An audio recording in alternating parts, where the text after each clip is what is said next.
Hi, my name is Liz, and I'm working this year to decenter my authority in my high school English classrooms.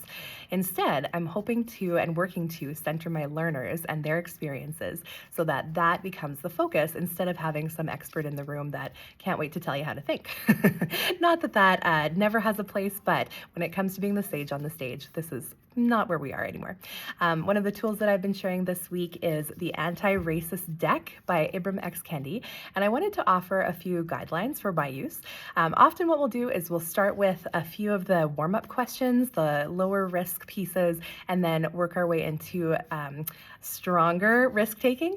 Some classes want to start there right from the get-go, and I will allow that if we are a pretty united community. If we're disconnected, it's really hard for people to take the risk to be vulnerable and say what they actually think, and it can quickly devolve into us versus them thinking or dialogue. So thinking about where your class is beginning with this kind of process is important. What feels safe? What risks are we ready to take? And what boundaries do we need to uphold for ourselves and each other so that it doesn't devolve into us versus them thinking? The other thing that I like to do with these is these cards for me are often just a beginning. So sometimes I'll have us begin a conversation this way. Sometimes we'll create some statements in response. I might have them do a summary or a little write-up about the conversation they've had, or a little rant or rave about what they were thinking about themselves personally.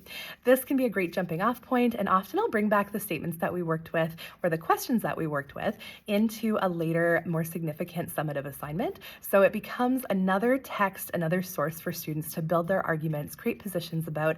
And the nice thing is they don't have to change one thing about what they think when they walk in.